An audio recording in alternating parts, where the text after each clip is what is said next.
ഞാനില്ലെങ്കിൽ പിന്നെ ഇവിടെ ഒന്നുമില്ല. പലരുടെയും വിചാരം അതാണ്.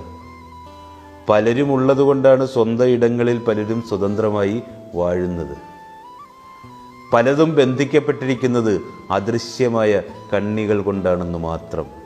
ഇഴ പൊട്ടുമ്പോൾ മാത്രമാണ് അവയുടെയൊക്കെ പ്രാധാന്യം നമ്മളൊക്കെ മനസ്സിലാക്കുക.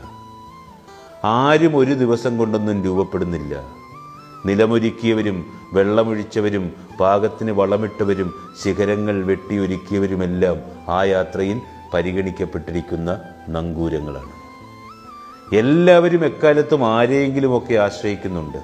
ഈ ചവിട്ടി നിൽക്കുന്ന മണ്ണ് പോലും മറ്റാരിൽ നിന്നോ ലഭിച്ചതെങ്കിൽ എന്ത് നേട്ടത്തെക്കുറിച്ചാണെന്നേ നാമൊക്കെ ഇങ്ങനെ അഹങ്കരിക്കുന്നത്. ആരുടെയൊക്കെയോ തുടർച്ചയാണ് നമ്മൾ. നമുക്ക് ശേഷവും എല്ലാം കൂടുതൽ ആർജവത്തോടെയും പുതുമയോടെയും അതങ്ങ് തുടരും.